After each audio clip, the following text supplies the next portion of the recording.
আসসালামু আলাইকুম। শিক্ষা একাডেমিতে তোমাদের সবাইকে স্বাগতম। এই ভিডিওতে আমি তোমাদেরকে অষ্টম শ্রেণীর বাংলা বই থেকে চতুর্থ অধ্যায় শব্দবুঝি বাক্য লিখি এই অধ্যায়টির 92 পৃষ্ঠা থেকে শব্দদ্বিত্ব নিয়ে বাক্য বানাই এই কাজটি নিয়ে আলোচনা করব। আর এই কাজটিকে তোমরা কিভাবে সমাধান করবে আমি তোমাদেরকে তা দেখিয়ে দিব। তোমরা এখানে দেখতে পাচ্ছ শব্দদ্বিত্ব দিয়ে বাক্য বানাই এই লেখাগুলোতে তোমাদেরকে বলা হয়েছে নিচের শব্দদ্বিত্বগুলো ব্যবহার করে বাক্য বানাও, যে কোনো 10টি। এখানে তোমরা দেখতে পাচ্ছ শব্দদ্বিত্ব দেওয়া হয়েছে কথায় কথায়, টাপর টুপুর, রোজ রোজ, ঝমঝম, চুপচাপ, ছমছম, কনকনে, আশায় আশায়, ঘুম ঘুম, ঠুকঠুক, ঢং ঢং, ঘরটর, হায় হায়, ভুলটুল, ব্যাপার স্যাপার।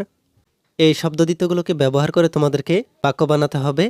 আর এখান থেকে তোমরা যে কোনো 10টি শব্দদ্বিত্ব দিয়ে বাক্য বানাতে পারো।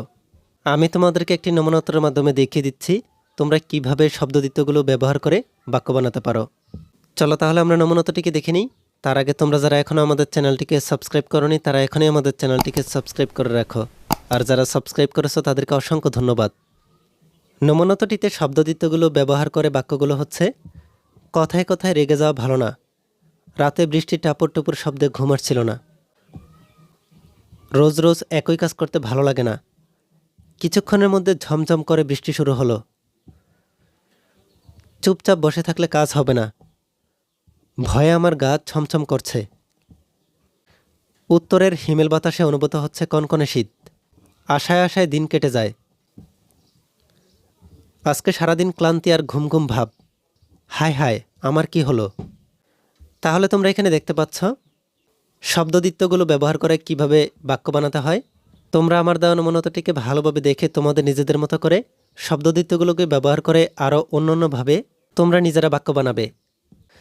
এই ভিডিওতে এই পর্যন্তই। পরবর্তী ভিডিওতে আমি তোমাদেরকে এ অধ্যায়ের বাকি কাজগুলোকে তোমরা কিভাবে সমাধান করবে আমি তোমাদেরকে তা দেখিয়ে দিব। এই ভিডিওটি তোমাদের কাছে ভালো লাগলে ভিডিওতে কমেন্ট করে জানাতে পারো।